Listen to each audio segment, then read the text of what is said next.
We in here today. We finally made it happen. You're a busy guy. Super busy, bro. Just I'm like you. Yeah, but people think that you're, just like all about doing interviews and stuff. It was kind of hard to get you out here. Yeah, I really don't be doing a lot of interviews. I do not know if I agree with that statement. I only interview with Cam Capone. Oh, okay. How'd you get into that relationship? I sent the email.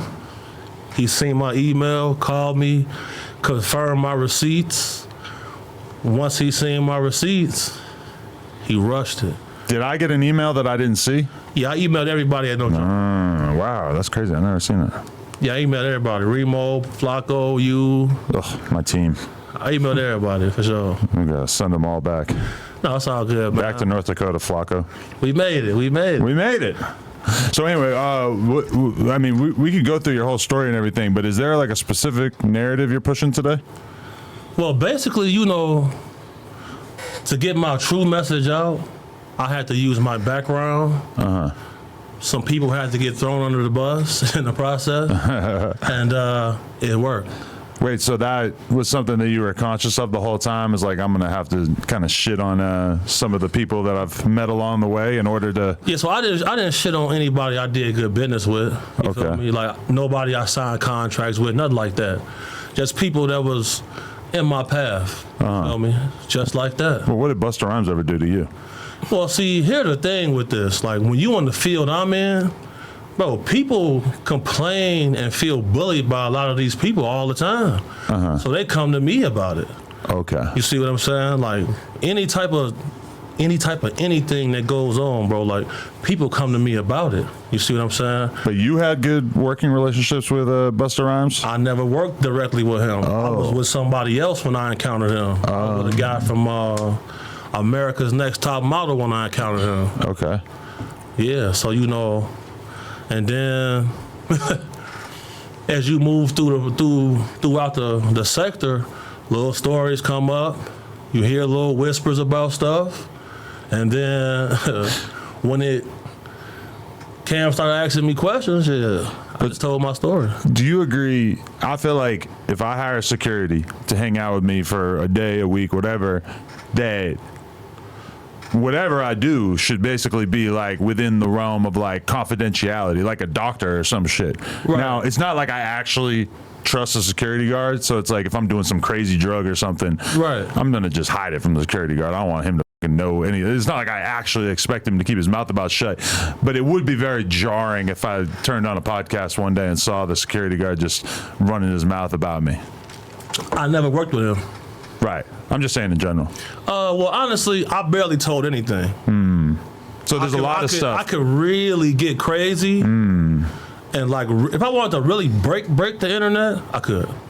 I feel like I first got introduced to this archetype of like a security guard who's deciding to turn the tables from I forget his name, but the dude who was talking about young boy getting ran up on in the hotel lobby. Dread. Yeah.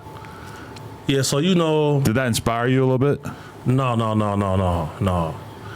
So, like, if anybody inspired me, I would probably say, like, I had this plan since 2018. So I already had the plan, like, when it's time, I'm going to cash in on my story because as soon as I ask people for your number, I get long paragraphs. Man, bro, you've been a great friend to the family and thank you for everything. You shouldn't want to talk to Adam. People offering me gifts. Right. So people rather offer me gifts than throw me an alley-oop. That starts to make you angry, especially when it's people walking the street who a lot of things they was able to avoid because they hired me. So I can't get Adam number, so I can just promote what I got going on. I'm trying to get my boy Duga a record deal. Y'all can't help with that? Oh, no, man, and all this bullshit. Because, I mean, there is also an expectation that like a lot of security guards don't even really have social media or they're pretty low key about it. Like now we kind of live in this crazy age, not even necessarily like you and shit, but like what's his name, Kane, the one who knocked out the dude at the party for Jack Doherty. Right. He's kind of like a low key celebrity at this point, just from being around so many celebrities and rappers over the years. The world has changed. Yeah, the world has changed. I remember when you doing security for somebody, the cameraman would avoid putting you on camera, and if you was in a picture, they crop you, edit you out. They don't do do that no more. Because, you know, I was with Iman Shumpert in Cleveland when they won the championship, and I was doing my own thing outside, doing the rap stuff, doing, you know, being in the street, and like people was running up screaming "Big Homie." You feel me? I sent you this video. Yeah, I feel like that's a liability for you at a certain point. Like it's gonna be kind of harder to do the job when you have that much attention coming your way. It depends on how elite you are at your skill set. Really. For sure, if you following ASAP Rocky around and you start getting more photos taken of you than him, that's He gonna get pissed off. Yeah, like him just as a random example, but Most of them get pissed off. So the people you consistently see me with, they cool. They don't get mad. I'm gonna do my job at the highest level. Period. right. Because I always got Dugas with me, and I always got a team. I got a whole staff with me at all times. So if you paying me to come out, yeah, bro. Like I'm not coming to the basketball game. I might be in the family and friends room, but we not at the we outside, bro. Like call me when it's dangerous. Right. I don't want to hang with your celebrity friend. For somebody like me who I don't wear jewelry, I don't really buy fancy clothes and shit, but for sure, like if I'm at a party and I got a dude who looks like you following me around, it just feels like a flex. Like, okay. Absolutely. Everybody in this room, if they don't know who I am, they're probably looking at me like, why does he need someone like that following him around? Once you become a millionaire, you are immediately in danger due to the fact that now you at risk of being kidnapped for ransom. This type of stuff happens all the time. It just don't get reported because this goes to the FBI. The FBI don't broadcast this type of stuff. Really? Yeah, so you're not gonna be if a multi-millionaire guy gets grabbed by some people, yeah, he have money. So then if they grab you, they have somebody in your family as well. So you have immediate incentive to pay them so you can get out this jam. That's how this game goes. Like, you know, I'm not gonna follow you around at the club all the time unless there's an immediate threat on your life. Okay. Because whenever I take a job, I gotta do a threat assessment first. Right. So I can assess the risk and mediate that with the pay. But don't you want a guy who's like not in a ton of risk? That's an easy job, right? Yeah, the problem with easy jobs is you're just there to make him look good to get chicks. Sometimes, or it could be just like a very low probability chance of something happening to him. Like I've had security however many times and nothing, not like anything ever really happened. It's not like I actually think anybody's trying to kill me. But there's a lot of people that they are. Yeah. That's the thing with being a bodyguard. Right. You got people who do general security, and then you got somebody who's literally here to be in between you and the gun. Right.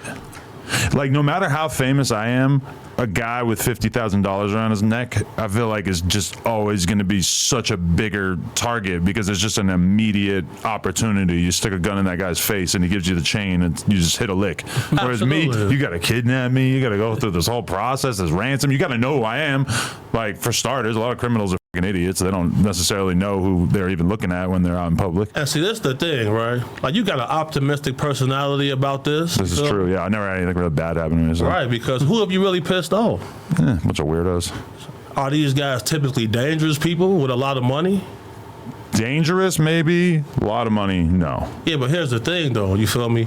You don't operate as a street guy. Right. So you're not going to be held to street rules. And then at the same time, for somebody like you got to run a script. Oh, yeah, we got Adam in this hotel room, passed out with somebody he shouldn't be there with. By the time he wakes up, that person's gone, but they have the photo. And then they can threaten you with a video. You don't know you was passed out. And so now, let me get this guy this 200 grand he's asking for so this all goes away. Wow, that's crazy. That's some grimy shit right there. That's the nature of the game. I'll be the one out there saying, "Hey, they drugged me. I don't know what the was going on. You see me laying next to this dude. I swear to God, I didn't do it." But how, can you risk that? I mean, I feel like I've been through so much publicly that it wouldn't be the biggest deal to me. But if you're somebody with a clean image, that might be different. You might never get rid of that stench if you're fucking George Clooney and they got a photo of you in bed with a dude. Right. Actually, she's an actor. I don't know if even people hold them to that standard, but What if you in bed with a dog? I sleep in my bed with a dog like most nights. Okay. So then what if they say, oh, yeah. Now, if my dick was in the dog, Okay. now we're talking. That's what I'm talking about. That's some grimy shit. Make a dude fuck a dog for that check? I've seen things like this. For real? Wow.